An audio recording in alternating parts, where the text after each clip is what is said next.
بسم اللہ الرحمن الرحیم۔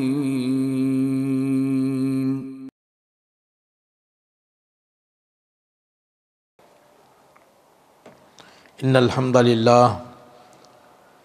نحمده ونستعینه ونستغفره ونؤمن به ونتوکل علیہ ونعوذ باللہ من شرور انفسنا ومن سیئات اعمالنا من يهده الله فهو المهتد ومن يضلل فلن تجد له وليا مرشدا واشهد ان لا اله الا الله وحده لا شريك له في الخلق والامر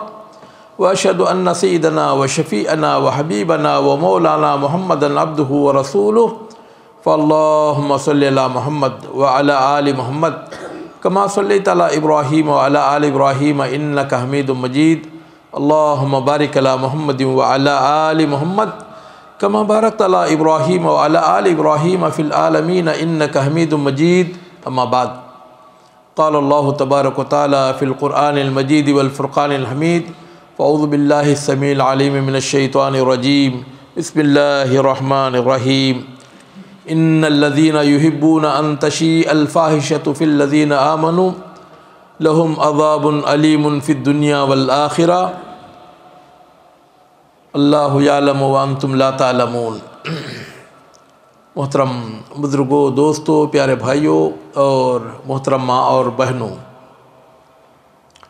کسی قوم یا کسی نسل کو برباد کرنے کے لیے کوئی بہت بڑی چیز، کوئی ایٹم بم، کوئی اور دوسرے بھی ٹینک، توپ وغیرہ، ان تمام کی کوئی چیز کی ضرورت نہیں ہے۔ صرف اس قوم کے اندر فحاشت اور بے حیائی کو پھیلا دیا جائے تو وہ قوم، وہ نسل تباہ و برباد ہو کر رہ جاتی ہے۔ اور اللہ رب العالمین نے ہمیں امت اسلامیہ کو فحاشت اور بے حیائی سے بچانے کے لیے جتنے بھی طریقے استعمال ہو سکتے ہیں وہ تمام کے تمام شریعت نے کیا ہے۔ اور اللہ تعالیٰ فرماتا ہے ان الذین یحبون ان تشیع الفاحشۃ فی الذین آمنوا، جو لوگ یہ چاہتے ہیں کہ ان لوگوں میں بے حیائی پھیلا دے جو کہ ایمان والے ہیں، لہم عذاب علیم فی الدنیا والآخرہ، ان کے لیے دنیا میں بھی دردناک عذاب ہے اور آخرت میں بھی دردناک عذاب ہے۔ واللہ یعلم انتم لا تعلمون، اللہ تعالیٰ اس کی حقیقت کو بہتر جانتا ہے لیکن تم نہیں جانتے۔ میرے محترم دوستو، اسلام 5 چیزوں کی حفاظت کے لیے اس دنیا میں آیا ہے۔ پہلی چیز انسان کے دین و ایمان کی حفاظت، اس کے لیے اللہ رب العالمین نے شرک اور کفر اور یہ تمام چیزیں جو کہ اللہ تعالیٰ کی توحید سے انسان کو ہٹانے والے ہیں تو ان تمام چیزوں کو حرام قرار دیا۔ دوسری چیز انسان کے مال کی حفاظت، اللہ رب العالمین نے باقاعدہ یہ بتایا کہ جو لوگ دوسروں کے مال کو ناحق طریقے سے کھانے کی کوشش کرتے ہیں، چرا کر یا ڈاکے ڈال کر، تو اللہ رب العالمین نے ان کے لیے حدود مقرر کیا اور یہ حرام قرار دیا کہ وہ کسی کا مال کو ناحق کھائے۔ اور اس کے لیے حدود، یعنی اگر کوئی آدمی چوری کرتا ہے اور اتنا مال چوری کرتا ہے تو اس کے ہاتھ کاٹے جائیں گے، یا لوگوں کو لوٹتا ہے تو باقاعدہ اسے پھانسی پر چڑھا دیا جائے۔ اور تیسرا چیز انسان کی جان کی حفاظت، انسان ایک مسلمان یہ چاہتا ہے کہ ساری دنیا کے اندر امن و امان ہو، کسی کی جان ناحق نہ جائے۔ اسلام اس بات کا حکم دیتا ہے کہ اگر کوئی شخص کسی دوسرے انسان کی جان کو ناحق لے لیتا ہے، ظلم سے اس کو قتل کر دیتا ہے، تو اسلام نے اس کے لیے یہ سزا مقرر کیا کہ اس قاتل کو بھی باقاعدہ قتل کیا جائے گا۔ اور جو چیز مثلاً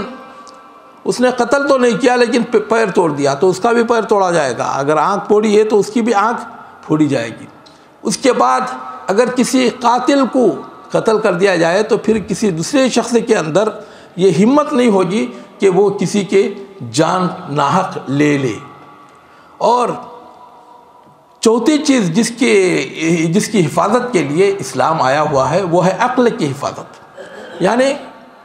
ہر وہ چیز جو کہ انسان کے عقل کو متاثر کرتی ہے اللہ تعالیٰ نے اسے حرام قرار دیا، چاہے وہ شراب ہو، چاہے وہ بھنگ ہو، چرس ہو، ہیروئن ہو، اور اس طرح کی جتنے بھی چیزیں ہیں تو اسلام نے اس کو حرام قرار دیا۔ اور شراب صرف جو پی جا رہی ہے وہی نہیں ہے، اللہ کے رسول صلی اللہ علیہ وسلم نے فرمایا الخمر ما خمر العقل، کہ خمر وہ ہے یعنی شراب وہ ہے جس سے کہ انسان کی جو عقل ہے وہ بھٹک جائے، تو اس کو بھی اسلام نے حرام قرار دیا، اور جو لوگ یہ کرتے ہیں تو باقاعدہ ان کو 80 کوڑے مارے جائیں گے۔ اور پانچویں چیز جس کی حفاظت کے لیے اسلام آیا ہوا ہے وہ ہے عزت کی حفاظت، عصمت کی حفاظت، نسل انسانی کی حفاظت۔ اسلام یہ چاہتا ہے کہ ایک عورت سے صرف اسی کا شوہر کا ہی بچہ پیدا ہو، کسی دوسرے سے اس کا بچہ پیدا نہ ہو۔ اور اسلام نے عفت و عصمت کی پابندی کے لیے اللہ تعالیٰ نے سب سے پہلے وہ تمام چیزیں جو کہ عفت و عصمت کو تباہ و برباد کرنے والے ہیں اللہ رب العالمین نے انہیں حرام قرار دیا۔ اللہ تعالیٰ نے فرمایا کہ قل للمؤمنین یغضوا من ابصارہم ویحفظوا فروجہم، اے جناب محمد رسول اللہ صلی اللہ علیہ وسلم آپ مومن مردوں سے یہ کہیں کہ وہ اپنی نظروں کی حفاظت کریں، نظر کو نیچی رکھیں، اور اپنے عزتوں کی حفاظت کریں۔ اور بالکل یہی حکم عورتوں کو بھی دیا گیا، وَقُلْ لِلْمُؤْمِنَاتِ يَغْضُضْنَ مِنْ أَبْصَارِهِنَّ وَيَحْفَظْنَ فُرُوجَهُنَّ، کہ اے جناب محمد رسول اللہ صلی اللہ علیہ وسلم آپ مومن عورتوں کو بھی اس بات کا حکم دیں کہ وہ اپنی نگاہوں کو نیچی رکھیں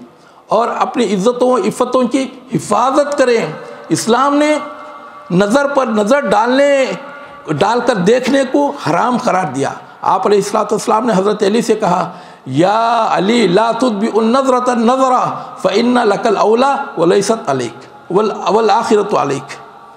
کہ اے علی کسی عورت کو نظر پر نظر ڈال کر نہ دیکھو، مثلا ایک مرتبہ دیکھ لیا تو یہ نہیں کہ بار بار آدمی گردن موڑ کر اسی کو دیکھتا رہے۔ تو پہلی نظر تو اللہ تعالیٰ نے معاف کیا ہے، لیکن دوسرا اللہ تعالیٰ نے حرام قرار دیا۔ اور میرے محترم دوستو، اللہ کے رسول صلی اللہ علیہ وسلم نے فرمایا العینان تزنیان وزناہما النظر والقلب یشتہی ویتمنا والفرج یصدق ذلک او یکذب، کہ آنکھیں زنا کرتی ہیں اور ان کی زناکاری دیکھنا ہے۔ جو خوبصورت چہرہ آنکھوں کے ذریعے سے جو تصویر دل میں اترتی ہے تو آدمی اس عورت تک پہنچنے کے لیے مچلتا ہے، دل خواہش و تمنا کرتا ہے، دماغ اس کے لیے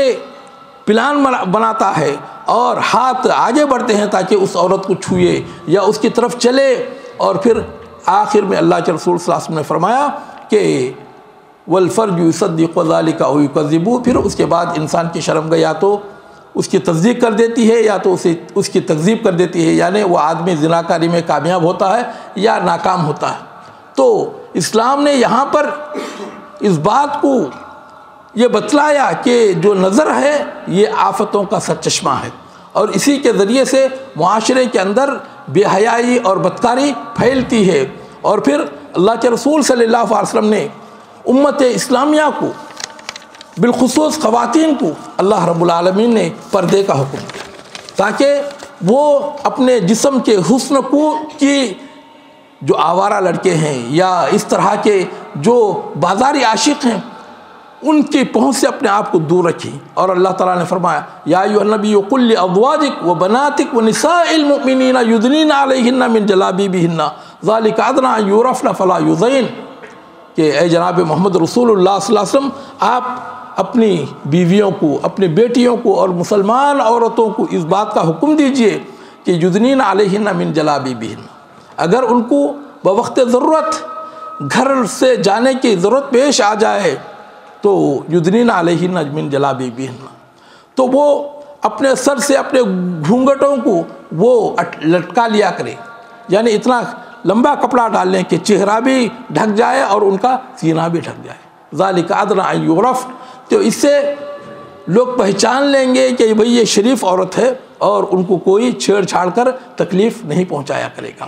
اور میرے محترم دوستو، اللہ کے رسول جناب محمد رسول اللہ صلی اللہ علیہ وسلم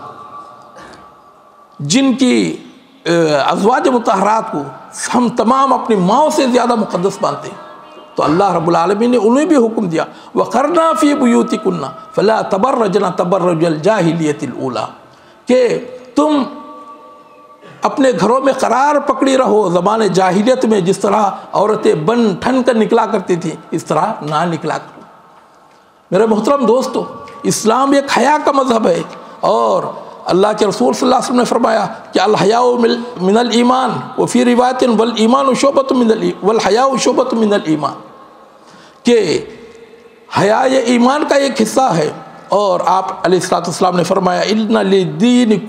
لکل دین خلقا وخلق الاسلام الحیاء، کہ ہر دین کے کچھ اخلاق ہوتے ہیں اور اسلام کے اخلاق ہیں وہ حیا ہے۔ اور آپ نے فرمایا کہ الحیاء لا یاتی الا بخیر الحیاء کلہ خیر، کہ حیا یہ ساری کی ساری بھلائی ہے اور اس کے جو نتائج ہوتے ہیں وہ بھلے ہی ہوتے ہیں۔ اور کچھ لوگوں نے اللہ کے رسول صلی اللہ علیہ وسلم سے پوچھا کہ اللہ کے رسول صلی اللہ علیہ وسلم الحیاء من الدین، قال بل هو الدین کلہ، کہ آپ سے پوچھا گیا کہ اللہ کے رسول صلی اللہ علیہ وسلم کیا حیا کرنا یہ اسلام یہ دین کا ایک حصہ ہے؟ آپ نے فرمایا دین کا حصہ نہیں بلکہ یہی دین ہے، یہی دین ہے۔ اور میرے محترم دوستو، اللہ کے رسول صلی اللہ علیہ وسلم نے مردوں کو خصوصیت کے ساتھ اس بات کی نصیحت کی کہ وہ عورتوں کے فتنے میں نہ پڑیں، اور آپ علیہ السلام نے فرمایا کہ ما ترکت بعدی فتنة اضر علی الرجال من النساء، کہ میرے بعد سب سے بڑا فتنہ جو کہ مردوں کو نقصان پہنچائے گا وہ ہے عورتوں کا فتنہ۔ اور آپ علیہ السلام نے فرمایا کہ فاتقوا الدنیا واتقوا النساء، لوگوں دنیا سے اپنا دامن بچاؤ اور عورتوں سے بھی اپنے آپ کو دور رکھو، فإن اول فتنة فی بنی اسرائیل کانت فی النساء، کہ پہلا فتنہ جو کہ بنی اسرائیل میں آیا وہ عورتوں کی وجہ سے آیا۔ میرے محترم دوستو، اور اللہ کے رسول جناب محمد رسول اللہ صلی اللہ علیہ وسلم نے یہ فرمایا کہ المرأة عورہ فإذا خرجت استشرفها الشیطان وأقرب ما تكون من رحمة ربها وهي في قعر بیتها رواہ الترمذی۔ آپ علیہ السلام نے فرمایا کہ عورت یہ چھپانے کی چیز ہے، جس وقت وہ اپنے گھر سے نکلتی ہے تو شیطان بھی اس کے پیچھے لگ جاتا ہے، اور عورت سب سے زیادہ اپنے رب کی رحمت کے قریب اس وقت ہوتی ہے جب کہ وہ اپنے گھر کی کوٹھری میں رہتی ہے، یعنی گھر کے اندر بھی جو سب سے جو اندر کی جگہ ہے جب عورت رہتی ہے تو وہ اپنے رب کے رحمت کی سب سے زیادہ قریب ہوتی ہے۔ اور اللہ کے رسول صلی اللہ علیہ وسلم نے اس بات کا حکم دیا کہ عورتیں مردوں کے ساتھ بازاروں میں نہ نکلیں۔ ایک مرتبہ آپ علیہ السلام نے دیکھا کہ کچھ عورتیں مرد جو جہاں چل رہے ہیں وہاں ان میں شامل ہو گئیں۔ اللہ کے رسول صلی اللہ علیہ وسلم نے یہ دیکھ کر کہا یا معاشر النساء استاخرنا، کہ اے عورتوں تم ہٹ جاؤ، فإنه ليس لكن ان تتحققن الطريق، تم کو یہ حق حاصل نہیں ہے کہ تم درمیانی راستے پر چلو، علیکن بحافات الطریق۔ آپ علیہ السلام نے فرمایا بلکہ تم راستے کے کنارے کنارے سے مردوں سے اپنے آپ کو بچاتے ہوئے تم نکلو۔ اور پھر آپ علیہ السلام کی اس تعلیم کا اثر کیا ہوا؟ فکانت المرأة تلصق بالجدار حتى ان ثوبها لیتعلق بالجدار من لصوقها به، کہ جب اللہ کے رسول صلی اللہ علیہ وسلم کے زمانے میں جب کوئی عورت چلتی تھی تو راستے کے جو کنارے ہیں جس سے کہ جہاں سے کہ گھر شروع ہوتے ہیں تو ان گھروں کی دیواروں سے ان کے کپڑے اٹک جاتے تھے کیونکہ اتنا لگ کر وہ چلا کرتی تھی۔ میرے محترم دوستو، آج ہماری عورتوں کا کیا عالم ہے؟ آپ علیہ السلام نے فرمایا کہ کیف اذا بغت نساؤکم وطغت فتیاتکم، وہ زمانہ کیسا ہوگا جب کہ تمہاری عورتیں باغی ہو جائیں گی اور تمہاری لڑکیاں سرکش ہو جائیں۔ قالوا اہو قائن یا رسول اللہ، اللہ کے رسول کیا ایسا بھی ہوگا؟ وہ آپ نے فرمایا واشد من ذاک، اس سے بھی برا دور آنے والا ہے۔ تو گویا کہ اللہ کے رسول صلی اللہ علیہ وسلم نے فرمایا کہ اگر امت کی تباہ و برباد ہونے کی جو پہلی علامت ہے وہ ہے عورتوں میں بغاوت پیدا ہو جائے، اور وہ آمدہ بغاوت ہو جائیں اور یہ کہیں کہ ہم کمپنیوں میں جا کر کام کریں گے، ہم لاری چلائیں گے، ہم ٹرک چلائیں گے، ہم یہ کریں گے وہ کریں گے۔ اور جب یہ چیز بغاوت پیدا ہو جائے تو میرے محترم دوستو، سب سے بڑی تباہی جو امت میں آنے والی ہے وہ اسی سے۔ اور پھر اللہ کے رسول صلی اللہ علیہ وسلم نے عورت کو اس بات کا حکم دیا کہ جب بھی وہ گھر سے نکلے تو عطر، پرفیوم، خوشبو وغیرہ لگا کر نہ نکلے۔ آپ علیہ الصلوۃ والسلام نے فرمایا ایما امرأۃ خرجت من بیتها عاطرۃ تلعنها الملائکۃ حتی ترجع الی بیتها، جب کوئی عورت عطر، پرفیوم وغیرہ لگا کر اپنے گھر سے نکلتی ہے تو اللہ تعالیٰ کے سارے فرشتے اس پر لعنت بھیجتے ہیں جب تک کہ وہ اپنے گھر کو واپس نہیں آتی۔ بلکہ ایک روایت میں یہ بھی ہے کہ جو عورت لوگوں کو دکھانے کے لیے اور لوگوں کو اپنی خوشبو سنگوانے کے لیے عطر، پرفیوم لگا کر جاتی ہے تو جتنے لوگ اس کی خوشبو سونگیں گے تو ان تمام کے ساتھ بدکاری کا گناہ اس کے نامہ اعمال میں لکھا جائے گا۔ تو میرے محترم دوستو، یہ اسلام کی تعلیمات ہیں، لیکن آج کل ہم دیکھ رہے ہیں کہ ہر طرف عورت کی آزادی کے ڈنکے بج رہے ہیں اور یہ نعرے گونجتے ہوئے نظر آ رہے ہیں کہ عورتوں کو مردوں کے شانہ بشانہ چلنا چاہیے، زندگی کے ہر میدان میں انہیں آگے بڑھنا چاہیے، علم ہو کہ تجارت ہو، نوکری ہو کہ چاکری ہو، محنت ہو کہ مزدوری ہو، سائنس ہو کہ یہ ٹیکنالوجی ہو، اقتصاد ہو کہ معیشت ہو، سیاست ہو کہ حکومت، ہر جگہ عورتوں کو مردوں کے برابر بلکہ ان سے زیادہ حصہ لینا چاہیے۔ اور اس کے لیے ساری دنیا میں ایک مہم چھڑی ہوئی ہے اور دنیا کے ہر ملک میں ان کے ایجنٹ موجود ہیں جو کہ اس طرح کی تحریکوں کو گاہے بگاہے اٹھا کر احتجاج ریلیاں منعقد کر کے دنیا اور اہل دنیا کا امن و چین و سکون برباد کرتے ہیں۔ میرے محترم دوستو، اور آج کل سارے دنیا کی جو میڈیا ہے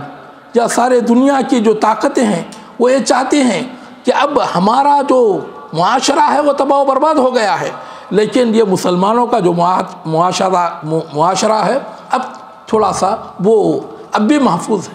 چلو ان کے اندر اس تحریک کو برپا کیا جائے۔ ابھی 20 سال پہلے ہم کوئی ویلنٹائن کا نام نہیں سنتے تھے، ویلنٹائن ڈے کیا ہے یہ نہیں جانتے تھے، اور آج گھر گھر میں اس کی چرچا،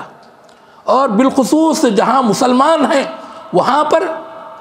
اس کو کیا جا رہا ہے۔ مسلمان ملکوں کے اندر اس کو بڑے زور و شور سے اس کی یادیں منائی جا رہی ہیں۔ اور میرے محترم دوستو، اس تحریک کے ایجنڈوں نے عرب ممالک میں بھی مرد و زن کے اختلاط اور کالجوں، اسکولوں اور یونیورسٹیوں میں ان کے مخلوط تعلیم کے حق میں بڑے زوردار مقالے لکھے، اور اس طرح مسلم معاشرے کے اندر بھی ان تمام مفاسد، برائیوں اور بے حیائیوں کو روایت دینے پر ایک نمایاں کردار ادا کیا، جس کی سران سے امریکہ اور یورپی ممالک نہ صرف پریشان ہیں بلکہ اس اختلاط سے پیدا ہونے والے مسائل سے تباہ و برباد۔ تو یہ جو گندگی ہے جس کی سران اور بدبو سے وہ لوگ پریشان ہو چکے ہیں، وہ یہ چاہتے ہیں کہ یہ گندگی کو مسلمانوں کے اندر ڈالیں، اور آج ہمارا مسلمان ملکوں کا اور بالخصوص مسلمان معاشرہ جو ہے وہ کہاں تک گر چکا ہے۔ چند سال پہلے کوئٹہ ٹائمز میں ایک خبر چھپی تھی اور 2 تصویریں چھپی تھی، اس میں حیدرآباد کی ہندو خواتین جو کہ بی جے پی کے وہ وومن ونگ سے ان کا تعلق تھا، تو وہ احتجاج کر رہی ہیں کہ ویلنٹائن ڈے ہندوستان میں نہیں منانا چاہیے کیونکہ یہ ہمارے سنسکرتی، یہ ہماری تہذیب کے خلاف ہے۔ یہ ایک تصویر، اور دوسری تصویر احمد آباد کی چھپی ہے جس میں کچھ برقع پہنی ہوئی عورتیں اپنے عاشقوں کے لیے ویلنٹائن ڈے کے دن وہ گلاب خرید رہی۔ میرے محترم دوست، اور برقع بھی پہنی ہوئی ہے، اور پھر برقع اتارنے کی بھی، کپڑے اتارنے کی بھی تیاریوں میں وہ مصروف ہے۔ کہاں تک گر چکی ہے امت اسلامیہ؟ میرے محترم دوستو، آج یہی تحریک ساری دنیا میں بڑے زور و شور سے جاری ہے۔ میں آپ کو بتاتا چلوں کہ اس تحریک کے نتیجے میں آج امریکہ یورپ کی کیا حالت ہوئی۔ امریکہ کے بعض شہروں کے اسکولوں اور کالجوں میں 58% لڑکیاں زناکاری سے حاملہ پائی گئی، اور 2016 کی ایک رپورٹ ہے کہ 3,20,000 سے زیادہ کالج کی ایسی لڑکیاں جن کی عمر 13 سے لے کر 20 سال کے درمیان تھی، انہوں نے بغیر شادی کے بچے پیدا کیے۔ اور امریکہ میں کنواری مائیں اور بغیر باپ کے بچوں کا ایک مستقل مسئلہ بنا ہوا۔ آج امریکہ کی 25 کروڑ کی اگر آبادی ہے تو 1 کروڑ سے زیادہ ایسے بچے ہیں جن کے باپوں کا کوئی پتہ نہیں، اور کچھ امریکہ کے صدر بھی ہو چکے ہیں جن کے باپوں کا کوئی پتہ نہیں ہے۔ اور ایک امریکی جج لنڈس کہتا ہے کہ اسکول کی 65% طالبات اسکول سے فارغ ہونے سے پہلے وہ اپنی عصمتوں سے ہاتھ دھو بیٹھتی، یعنی اسکول سے نکلنے سے پہلے ہی ان کے تعلقات اپنے بوائے فرینڈوں سے ہو جاتی ہیں۔ اور ہیڈال ٹربون ایک امریکی مجلہ ہے، وہ کہتا ہے کہ امریکہ کے ہر 10 گھروں میں سے کم از کم یہ گھر ایسا ہے جس میں محرمات کے ساتھ بدکاریاں کی جاتی ہیں۔ محرمات وہ ان کو کہا جاتا ہے جن پر کہ یعنی قیامت کی صبح تک کے لیے آدمی شادی نہیں کر سکتا، جیسے ماں ہے، بہن ہے، بیٹی ہے، قیامت کی صبح تک کے لیے حرام۔ تو امریکہ کے ہر 10 گھروں میں یہ گھر ایسا ہے جس میں محرمات کے ساتھ بدکاری کی جاتی ہے، اور یہ بدکاری بھائیوں اور بہنوں کے درمیان، بلکہ باپ اور بیٹی کے درمیان بھی ہوتی ہے، باپ اور بیٹی کے درمیان۔ یہ عیان انسانی معاشرہ جانوروں سے بھی بدتر ہو گیا، بلکہ بہت سارے ایسے جانور ہیں کہ اپنے ماں بہن بیٹی کی طرف کبھی نظر اٹھا کر بھی نہیں دیتے۔ ہاں البتہ خنزیر ایک ایسا جانور ہے جس کے اندر یہ ساری کی ساری صفتیں، سور ایک ایسا جانور ہے جس میں کہ یہ ساری کی ساری صفتیں موجود ہیں، اور وہ یہ چاہتے ہیں کہ جو معاشرہ ہم نے یہ خنزیروں کا بنا کر رکھا ہے تو ایسا معاشرہ مسلمانوں کو بھی ہو جائے۔ اور برطانیہ میں 8 لاکھ حاملہ عورتوں میں سے 4 لاکھ سے زیادہ ایسی عورتیں ہوتی ہیں جو کہ اپنے شوہروں سے بچہ پیدا کرنا، جو اپنے شوہروں سے حاملہ نہیں ہوتی بلکہ دوسرے لوگوں سے حاملہ ہوتی۔ یعنی اگر 8,000 بچے پیدا ہوتے ہیں، اس میں 4,000 بچے جو ہوتے ہیں وہ زناکاری سے پیدا ہوئے ہوتے ہیں۔ اور امریکہ میں ایک سال میں 30 لاکھ حمل ضائع کیے جاتے ہیں، رشیا میں 1 کروڑ 10 لاکھ، پرتگال میں 15 لاکھ، جاپان میں 20 لاکھ، اور چائنا میں 1 کروڑ 50 لاکھ۔ میرے محترم دوستو، یہ بے حیائی ہے جس کی کہ ہم لوگ تائید کر رہے ہیں، اور اس کے لیے آج ہم پریشان ہیں کہ اس تحریک کو اپنائیں۔ میرے محترم دوستو، یہ تحریک جو ہے بے حیائی کی، کسی قوم کو بھی تباہ و برباد کرنے کے لیے کوئی ایٹم بم کی ضرورت نہیں ہے، بلکہ اس معاشرے کے اندر، اس سوسائٹی کے اندر فحاشت کو پھیلا دو تو وہ قوم تباہ و برباد ہو جائے گی۔ میرے محترم دوستو، اپنے گھر والوں کی حفاظت کریں، اپنے بیوی بچوں کی حفاظت کریں، اور اپنے بچوں اور بچیوں کو یہ تعلیم دیں کہ اسلام نے جو تعلیم ہم کو دیا ہے اسی میں ہماری عزت ہے اور عظمت ہے۔ اگر ہم نے یہ نہیں کیا تو میرے محترم دوستو، وطن کی فکر کر ناداں قیامت آنے والی ہے، وطن کی فکر کر ناداں قیامت آنے والی ہے، تیرے بربادیوں کے تذکرے ہیں آسمانوں میں۔ اللہ رب العالمین سے دعا ہے کہ اللہ رب العالمین مجھ کو اور آپ کو اور تمام مسلمانوں کو ہر قسم کی بے حیائی، فحاشت سے اللہ تعالی محفوظ و مامون رکھے۔ آمین۔ وآخر دعوانا الحمدللہ رب العالمین۔